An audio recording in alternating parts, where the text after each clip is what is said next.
OxyContin producers like split off from the company, and it's the Sackler family, which owns Food Pharma. They're going to lose $3 billion of their $13 billion net worth.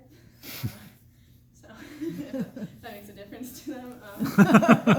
The Hong Kong Exchange and Clearing made an unsolicited bid to buy the London Stock Exchange.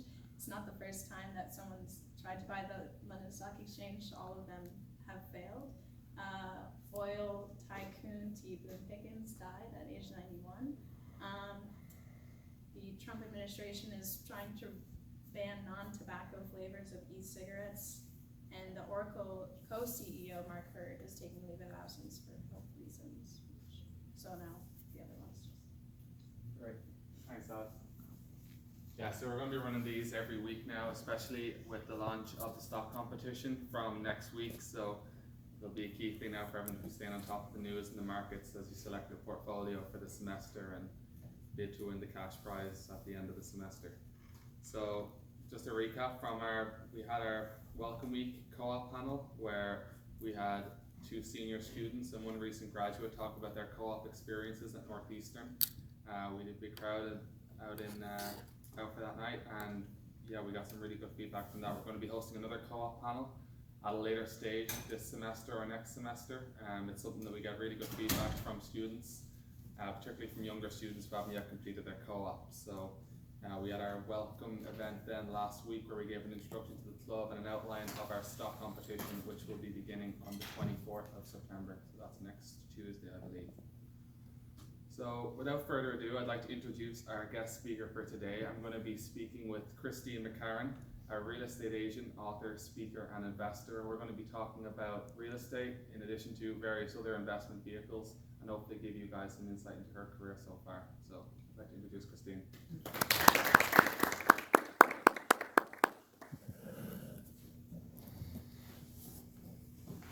So firstly, thank you very much for taking the time out this evening to join us and give us an overview into everything real estate. So if you'd like to begin by maybe giving everyone an insight into your background, your education, your career, and your positions held to date. Right now I'm a real estate agent, but as you will find when you speak to people who are a little bit older in the world, I've had about 25 different jobs. It's been in the last basically 10 years that I've got my real estate license and have started, helping other people buy and sell. But I actually bought my first property when I was 22, so that was about 34 years ago. So I, had a lot of good and bad experiences with real estate, been through a number of market cycles, which a lot of folks that I hear speaking now have not. If you're talking to somebody who just started investing in the last 10 years, the market's pretty much been going up that whole time, so they don't really, they like conceptually think they understand what it's like when the market crashes or it goes down, but really, they haven't actually experienced it. So that was fun. Let me do that. How were you in a position to invest at age 22? I know a lot of people come out of college at that age, drowned in student debt, and the last thing they're thinking is, I'm going to invest in a property. How were you in a position to do that? I actually didn't go right to school. I graduated high school at 17 and went right to work. And then later on, I went back to college, and eventually in 2010, I think I graduated from Northeastern finally with my bachelor's degree. But in between then, I'd gone to a community college, and I have this short attention span. And did you always have an interest in real estate from an early age? Yeah, I did. And it's almost like a sickness, when I remember being 16 years old and reading the newspaper and seeing a 3-family property that was for sale for $16,000. And I said to my dad, oh my God, Dad, this seems like a great deal. We should totally buy this. And he just looked at me like, yeah, So, reality check, you're 16. We're not going to be buying any property together. And it's too bad because later on, when the market went to the tippity top, I ended up buying, a 3-family in that same basic area and lost my shirt. So, note to self, right? But it's, I don't know why. I've always liked buildings. I've always liked, especially older buildings with, like lots of moldings and, do you know what I mean? Like I love that kind of classic sort of architecture, and it's just in my blood, I guess. And that early interest obviously followed on naturally then into a career in real estate, and you then started to buy and sell properties then as a full-time career, is that right? No, I've never had it as a full-time career. Oh, really? It's always been just a side gig, yeah, and not for any particular reason, I guess, except that my favorite type of investing is I buy a house and I live there while I fix it up, and as soon as it becomes like a nice, comfortable house and there's no more like sheetrock dust everywhere, I pretty much sell it and go start over again. So. Yeah, so that's termed wholesaling, right, for people who are early on in real estate or flipping. As if you're buying it and then hopefully, as you said, improving the quality of the home and then hoping to sell it on at a higher price a few years down the line. Do you want to give an insight into how that fits into real estate investment strategies? Sure, there are a lot of advantages to living in the home while you're renovating it, because for one thing, when you get a mortgage, you have to, if you're living in the house, you can get away with much lower down payment. So, right, you can automatically, in some cases, have like 3.5% down, as opposed to an investment property where you're pretty much going to need at least 20% down. So your buy-in is much lower, and also when you sell it, the current tax law says that if I make $250,000 or less of a profit on that home, as long as I live there for 2 years, I don't pay any tax. So the two big advantages to living there while you're doing it. And if you are smart enough to buy a multifamily home, you can live in one unit, fix it up, rent it for more, you know what I mean, and kind of move your way through the 3-family, then go to another one. It's actually not a bad strategy, but it requires that you either don't mind, like doing dishes in the bathtub for a while and, having sort of not that comfortable lifestyle. Right. Or that you, have lots of people who either that you're handy or you have a pretty good budget for other people coming in and doing that work, because you don't want it to drag on when you're living there. Sure. And how do you source properties? I mean, how do you find potential deals that look attractive to you? It depends a lot on where the market is going, but for the most part, there are still a lot of good deals in MLS. I know people are like, oh, you can't go on the, Could you clarify what MLS is? Yeah, so everywhere that you go, where like Realtor.com or Zillow or whatever, and you see properties that are on the market, in general, they're sent there by real estate agents who are putting them into this database called Multiple Listing Service. And that is pretty standard throughout the United States, that all the properties go on to this Multiple Listing Service. So even if I were looking for a property in Florida or Texas or whatever, I still can go on someplace like Realtor.com or Zillow and find those properties. And a lot of people think, oh, you just can't get good deals on MLS, because once they get there, it's all over. But actually, you just have to look a little bit more carefully, because let's say somebody decides that their house is worth a certain amount, and the agent, the real estate agent takes that listing. That price may have no basis in reality. And it could also be that the people are really desperate to sell. So even though they put it on at a certain price, now that it's been out there for 2 weeks, 3 weeks, a month, 2 months, they might actually take a much lower price. So don't just like throw that out of hand. You can join places, groups like meetup groups and stuff for investors where there are a lot of off-market deals, so they're not going to be put on MLS. There is no real estate agent involved, and you can find some good deals there. And you can just like door knock. This is how a lot of the developers that I work with, they'll go into a neighborhood and there's this one building that everything looks great, and there's one building the paint is peeling and there's junk and whatever, and sometimes that's because the person passed away or they're running into some kind of financial difficulty. So you just knock on the door and say, gee, I really love this neighborhood, I love your home, I'd love to buy it, have you ever thought of selling it? And sometimes that works out. And that's actually what you were saying, wholesaling is that, like, I found a property that's a great deal. I don't actually have the money per se to buy it, but because I found this great deal, a lot of times an investor will give you like a finder's fee if you kind of sell them that contract that you made with that homeowner. Sure. And that's considered wholesaling, because you're never actually, buying it yourself. You're just kind of passing it along. Right. So a lot of people like yourself have full-time jobs who invest in real estate. They pay, say, a property manager to look after all their properties. Is this something that you do, or do you look after them yourself? I actually manage a couple of properties for other people. Okay. And I manage my own as well. It's not that bad. And actually, if you're just starting out, it's kind of good to sort of manage them yourself, because then you're going to be able to understand what it takes. So when you get ready to hire somebody, you know how to do it right. You know, like, okay, I consistently, and this is true, I consistently find really great tenants. And once you have really great tenants, you know, managing the property is easy. You know, when they move in, sometimes like, oh, we have these issues, okay, we take care of those issues. And you don't hear from them again until it's time to sign the next lease, you know, because you've got people who have great credit scores, who are, you know, who have good references, who, for whatever, you know, whatever the criteria is that you're gonna choose, that you stick to that and you find people who work for you in your building. I would say a lot of landlords who manage their own property have their own like secret formula, but it pretty much always involves credit score.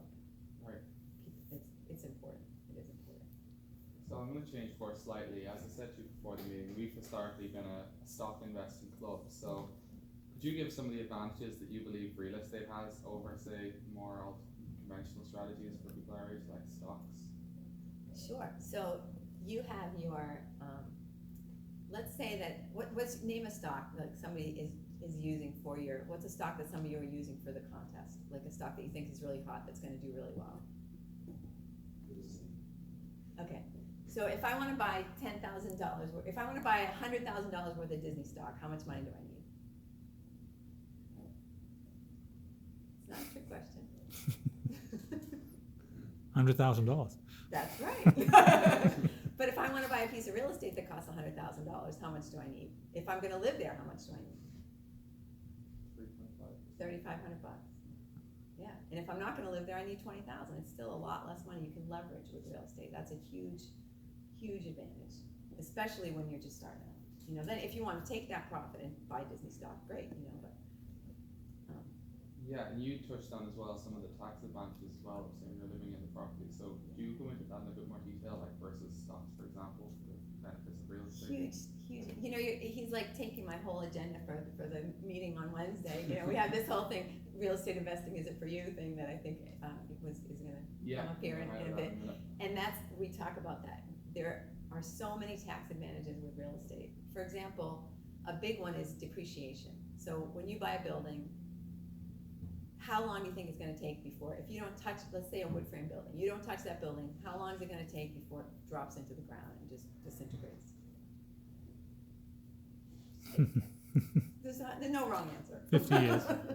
30 years, 40 years. Well, it's probably gonna be more, but let's say 40. So according to the IRS, it's 27 and a half years.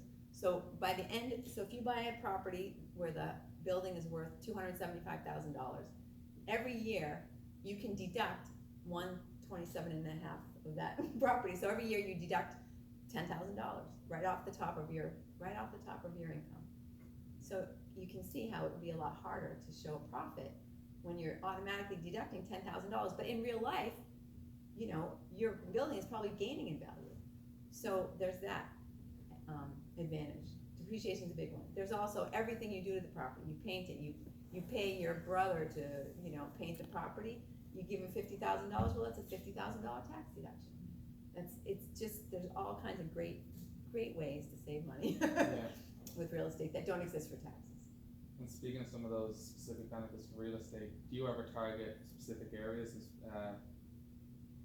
For example, the opportunity zones that nowadays are spoken about a lot in real estate circles. Is this something that you've ever dabbled in? Well, opportunity zones are new.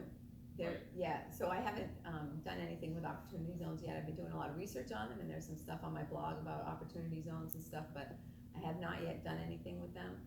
I target areas where I feel there's resilience. Could you give us a brief introduction to opportunity zones for people here that haven't come across the concept before? Yeah, sure. So opportunity zones are a new thing that somebody came up with this idea that to try to get people to invest in areas that are traditionally not that attractive to investors. And the reason is, so let's say that I want to go into an impoverished area. I see some good deals on land or real estate, but by the time I get done building, you know, there's just not going to be any profit there for me because the prices aren't high enough. So that discourages investors from going into places where, you know, it's kind of like not that great of an area or the prices just aren't that high. So they came up with this idea of opportunity zones, and they're giving all kinds of tax incentives to people to come in and build in these opportunity zones. You have to double the investment. So if I go in there and I buy a dilapidated house for $1 million, I have to put at least another $1 million into it to fix it up. So that's one restriction. But if I just sold a property, basically if you stay invested in this area for at least 10 years, then your profits are all tax-free. There's just all kinds of super benefits. But yeah, go to my blog and you'll see like a whole big description of what happens. But yeah, also if you sell a property, you can put that money into the opportunity zone, and you're not gonna have to pay capital gains on some of it and stuff, so it's. Yeah, and another question on the location, would you ever invest out of state, or do you specifically like to invest in a place where you can drive to? As long as you have a really good management team in place, you can invest out of state. I have, I have property in New Hampshire, in the White Mountains, which I can still drive to. But I know people who have property in Tennessee, in Florida, in China, and wherever their home place is, Italy, wherever. You can have. I know a lot of people have property in Ireland, and you just need people who are going to be good, somebody you trust on the ground. Because I also know people who have invested. Like a friend of mine had some property in Denver, and he had a property manager, and every week something's breaking, something's going wrong. Like, oh, we need another $5,000 for this. He's like, he just felt that he was being taken advantage of. Right. And that can happen. So a lot of investors now are talking about the fact that we're at the height of the property cycle and valuations are so high. As an investor, do you sit on the sideline at times like this, or do you keep investing and keep looking for deals? It really depends on your goals. I have this thing, the 10-year plan. We were talking a little bit about that when I saw you at the alumni night. Yeah. Basically, I think you can buy in every market, but you just have to make sure that your numbers work. But if you have a whole bunch of property and it's in a really volatile area, because not everything goes down in the same amount. If you look at the last cycle, Roxbury dropped 64%, but Cambridge only dropped 5%. So maybe you sell your Roxbury property, which had a gain potentially like at the last upcycle of 264%. You sell your Roxbury property now, and then you go and you invest it in Cambridge, which is going to be more stable. When Cambridge, when the market gets to the bottom, you can sell Cambridge, and you can go back to Roxbury and get that next big gain. Because the fringy areas are a little bit more volatile, but they can be fantastic when prices start going up. So. Yeah, you don't have to get out, but it is a tough time for you to get in. When you get in at the bottom, it's like, oh, I painted this house and it gained 15% in value. You just do nothing, and you just sit there and watch the values go up. But now you're not going to be able to have that. You're going to have to add maybe square footage. You're going to have to add some type of something to make it, to keep pace with, right, your potential loss. So. You mentioned relying on the numbers there. How much would you rely primarily on financial models versus, say, just your gut instinct on a property or the area it's located? Your gut instinct is only as good as your history, your personal history, right? So like you said, I see a lot of investors who have been doing it for like 5 years, 10 years, and they're just like, oh, I just know that I've got plenty of margin on this property, I've got all this stuff going on, I got this down. And then, you look 5 years later, when you're in foreclosure, you look back and you say, gosh, if I would have looked at the history for this market, I would have seen that last time it went down 64%, and I probably wouldn't have bought here at this time, Yeah. But yeah, you really, I'm not trying to like tout the industry, but if you find a good real estate agent, a good attorney, a good group of people who are going to help you with your investment, and you say to them, what's the history? What should I do? Where should I have this much money, what should I do with it right now? And then listen to them and make them prove it. Like, why do you think I should invest in this neighborhood? And they'll say, oh, well, maybe they'll say, because I have a house to sell here, in which case you can go find somebody else. Or maybe they'll say, this last market downturn, this area only lost, like I said, Cambridge 5%. Great place to invest right now, because even if it goes down 5%, big deal. You're gonna rebound and have a great, upward trajectory in a few years, and your rents are gonna be pretty stable. Or like I love the White Mountains, I love the North Conway area, because it's just a place where if the economy's great, you're hosting people, because I have Airbnbs there. Right. When the economy's great, you're hosting people from Germany, from Russia, from Ireland, from wherever. When the economy's not that great, you're hosting people from, Massachusetts, you know what I mean? Because now you can't fly, everybody's driving, but it's still an area that people want to go to, so. Sure. You touched on Cambridge a few times. I mean, obviously there's an underlying strong demand there from the student base, but a lot of Cambridge demand has come from the boom in bioscience companies now seen the last few years. Do you pay attention to these cycles that occur in these areas, and would you ever be fearful that this boom that you've seen in biosciences might potentially not last, and therefore Cambridge might not become such an attractive area, and you're paying high premiums now for that luxury of that high demand? Yeah, I mean, we obviously can't know what's gonna happen, but the biotech market would have to not just not grow, it would also have to decline. So all those people are now gonna have to lose their jobs and, have to sell their homes and stuff like that. Or it's not gonna be such an attractive rental market, because there are a lot of forces at work in Cambridge, we've got a lot of, money from outside the country. There's a lot of countries where their currencies aren't that stable, and they prefer to invest in the United States in certain areas where they see that kind of strength. One thing that's gonna, I think, affect the whole economy here is that the rental market is completely saturated. And so a lot of people who bought these rental properties thinking, oh, I'm gonna do great, there's always gonna be demand here, didn't notice that there are like how many thousand units that are being added in this area, and we may or may not be able to sustain. So yeah, I mean, who knows, right? Sure. It's just like buying, like Alibaba, and then you have your guy, your chairman retires, and the market goes, oh no, we never can survive without, Steve Jobs, Right. and all these people. But you just have to just do your research and take your best stab at it, otherwise you got your money under the mattress, Sure. What are you gonna do? Yeah. So then, more generally, I'll take a step back. I'd like to ask, what is the toughest challenge that you've overcome as a real estate investor throughout your career? When I started, I just thought it was gonna be real easy. I thought I'm a pretty smart person, I get this thing down. And so I just went off and bought something, and didn't know, not only did I not know anything about the market, I didn't even know anything about anything. I put in an offer on this multifamily home, and I never even said, I wanna see the leases. I wanna guarantee that these properties, so what happened is, I buy this place, I show up there, and the guy who sold it to me had moved out all the tenants who were paying, and left me with one person who was a deadbeat, who hadn't paid the rent in like 6 months. And I was like, oh, this is a bummer, I didn't know enough to think, I just thought everybody was nice and like on the up and up. Well, guess what, not so much, so.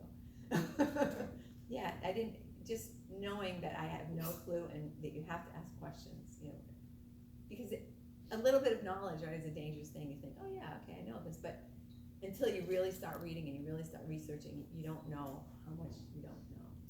That was my biggest challenge, is to realize that I didn't know everything. Harsh lesson to learn. Do you ever partner with other investors, and is this something that you would recommend to new investors? Absolutely. Especially when you're just starting out, partner with some folks who, know more than you do, right? Partner with some people who have done it before, and sometimes you're the one who's gonna bring the energy, and they're the ones that are gonna bring the money. Whatever you lack, whatever knowledge or whatever financial resources or whatever you lack, just, bring that in, absolutely. And what is the biggest mistake that you typically see beginner investors make?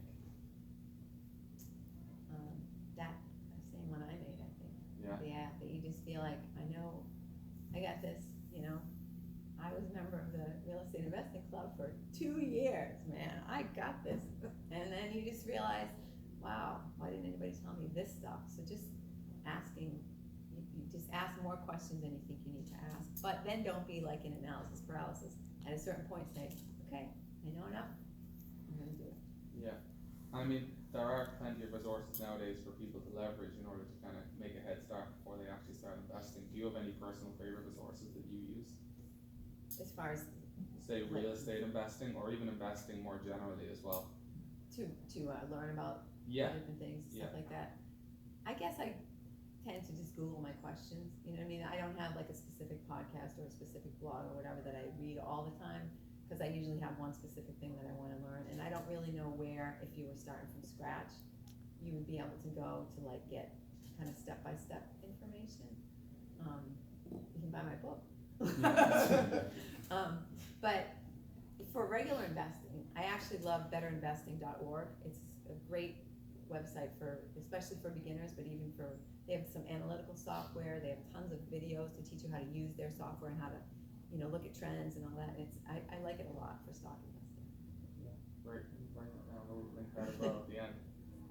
You've spoken about what it's like to be a real estate investor, kind of on the side of your part-time, full-time job. Would you recommend a career in full-time real estate investing or even real estate in general?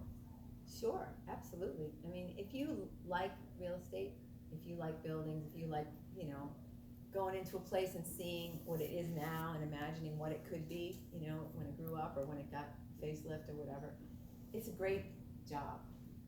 But it's hard to find enough to do to make it like a full-time job, I mean, you can if you want to do some selling on the side, or if you want to do, even now, being a real estate investor, being a real estate agent, being an author and a podcaster and all this stuff, I still have lots of free time. So, to call it like a job, like a full-time job, or is it just that you don't have to do other stuff to make money? Sure. That's Yeah. I absolutely. I think it's a great, very liberating, wonderful, fun, awesome thing to do to make money. You mentioned your book. I think Christine's the only author we have on our schedule for this semester. So, can you give us a brief insight into what that process is like? What it's like writing a book from start to finish? How long did it take you, and how did you get on? So the honest answer of how long it took, from the first minute I said, okay, I want to write a book, to the day when I actually had it in my hand, it was 2 years. But a lot of that time was just writing a whole outline and then not liking it and putting it aside for a week and then trying again and then writing the whole thing and then saying, oh, this doesn't flow, I don't like it, throwing that in the trash.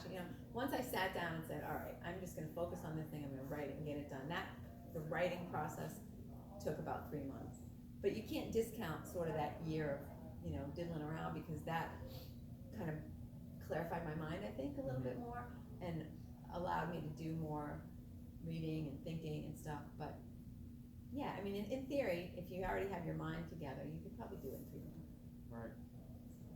What was your motivation behind writing the book? You can give a brief introduction to what you write about it. Empower Your Inner Millionaire, right? Empower Your Inner Millionaire, yeah. And it's kind of a primer, that's the way I think of it, is for people who think they are interested in real estate, but they just don't know where to begin. It talks about goal setting, market cycles, all the different ways to invest in real estate, and then it goes on to sort of talk about putting your team together so that you've got some helpers and stuff. Right. So if you were to speak to any of the students here who are looking to invest in real estate, what would be your guide to them? What would be the next steps that they could take as they seek to become a real estate investor like yourself? If you can find somebody to let you shadow them or in some way work with them, somebody who's already in this field, whether it be a developer or even a property manager or anybody who can sort of give you some insight, it's fantastic experience. If you can work for a flipper, somebody do some stuff for them, even if you don't get paid for it, it's just so valuable. And you can get your real estate license, that's not too expensive, and you learn a ton, just taking that class and going through that process. And then if you think you're really ready to do it, you can start, prospecting for wholesale property, for example. That's a great way to start your financial stream going, is just going and finding places that somebody's willing to sell for under a market price, which happens more than you might think, and then find somebody, or you can put your network together first, but it's easy to find. If you find a property that you think is under market value, just call me and I'll give you 10 people who will want to buy it. And that's a great way, because on each time they're going to give you some kind of finder's fee, $10,000, $20,000, depending on the deal, and you take that and then you can buy maybe eventually your first property. With $20,000, you can go buy, a chalet in New Hampshire, fix it up a little bit, and start getting money on Airbnb right away. I mean, it's not that, the barrier to entry is more in your mind than it is in your life. Yeah. And I mean, for US students in particular, I know us internationals don't have this privilege, but I mean, can you give an outline of the FHA loans that are available to students nowadays, and kind of how that provides you with a real opportunity to get started early on in real estate? Yeah, FHA is, the Federal Housing Administration. They offer loans for certain properties, and the reason I say certain properties is because they have lots of rules. There can't be any peeling paint, ripped screens, all kinds of the stuff that you'd exactly find if you were trying to buy you know, a fixer-upper. But you can get into those with 3.5% down, the credit restrictions are much lower, so, you know, maybe you need, you know, 700 for this, or 680 for this loan, but for FHA you can get away with 650, you know, it's just much easier, as far as the restrictions or the guidelines are much looser than they are for other kinds of loans, but even with a conventional loan, you only need 5% if you're gonna be able to convince the bank that you're gonna be an owner occupant. Yeah. That's the key, the bank has to believe that you're gonna live there. So if you're going to school at Northeastern and you're buying property in Pennsylvania, they're gonna be a little skeptical, so just. Do you wanna give an overview into the house hacking phenomenon now that people speak about a lot in real estate circles, and how that ties into the FHA loans as well? Yeah, well, I think it's the idea that when you're living in the house, you get a much better deal on your loans and stuff like that. So you buy the place, you stay there, you fix it up, and then you get it rented. And as soon as it's fixed up, you go to the bank and you say, oh man, I just fixed up this place, and you know, I bought it for this, and now it's worth this, and so you cash out, and then you take that money, you rent that, you take that money, and you go buy another one. So you basically, but this is leverage, right? You're fully leveraged at that point, you know what I mean? And then if the market goes down and you happen to lose a tenant, then you also lose the house. But sometimes that's okay because you've taken your money out. I mean, just that place I bought in New Hampshire, I bought it for $90,000 with two friends. We all went in, we paid cash, we got the place, fixed it up, went to the bank and said, all right, I want to cash out on this place, what's it worth? And they said, oh, now it's worth $158 because I did this work to it. So they gave me a 30% loan. I took the, whatever, $118. That's, my money's gone now. My money's out, my friend's money's out. We have an extra, more money than we went in with, right? And now we can go and do the same thing someplace else. And that's kind of, I think, the concept of house hacking, right? You're just like taking all the money, and like, so if I lost that house, you know, it would be a drag, obviously, but I already took all my money out of it, you know, so it's not the end of the world, you know? Yeah, and Christine's story is a typical example of the BRRRR strategy that you often hear people talk about as well, the buy, rehab, refinance, and repeat, and you just do this over and over, and it's a common path that many leads to financial independence down the line if you do it successfully, right? I want to give you a chance to speak to your upcoming events as well that you mentioned. I'm going to just throw them up on the screen here. Do you want to give an outline to what these are about and what you'll be speaking about? Sure. Yeah, they're the same. It's the same event. It's just two different locations. Neither of them is in Boston, I'm sorry to say, but we will be doing one probably in January in Brookline, which is where my office is, but office is being renovated and can't do it now. But one in Natick and one in Beverly, and it's a lot of the stuff we're talking about. You know, we talk about why, you know, the different ways to invest in real estate, what to do if you have lots of money and no time, what to do if you have lots of time and no money, you know, different things that could work for different types of people who are trying to get into it. We compare real estate to other types of investing, and there's snacks. We have a mortgage guy there who is going to speak to how you can get money, you know, sit down with people and talk to them about where the money can come from, and market cycles and things like that, you know. So right. It's a lot of, by the end of it, you should be able to say, yes, I could invest in real estate, and this is the type of investing that would work best for me. Awesome. We ask all our guest speakers who come here, as part of our Bull and Bear stock competition, we give all our members the chance to invest a hypothetical $10,000 across a maximum of 5 stocks. The winner receives a cash prize. If you were entering this competition, what would be the first stock you would pick and why?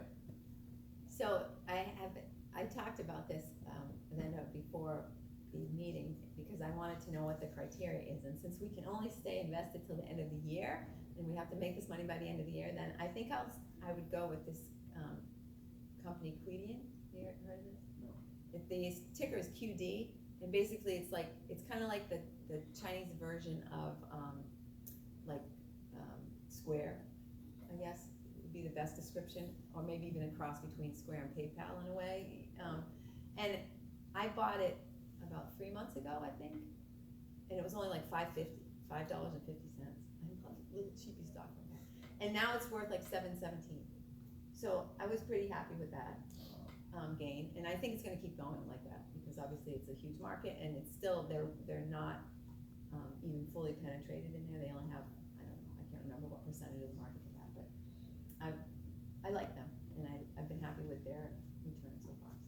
Right, well, Since it's a short-term thing, I'll go with QB. yeah, first Chinese one we've got so far, so a bit of diversity, it's good to hear. Excellent. Well, look, Christina, I know that another group are going to kick us out soon enough, so I don't want to take up any more of your time, but really appreciate you coming in, and thanks very much for all the insight you've shared. Oh, thank you.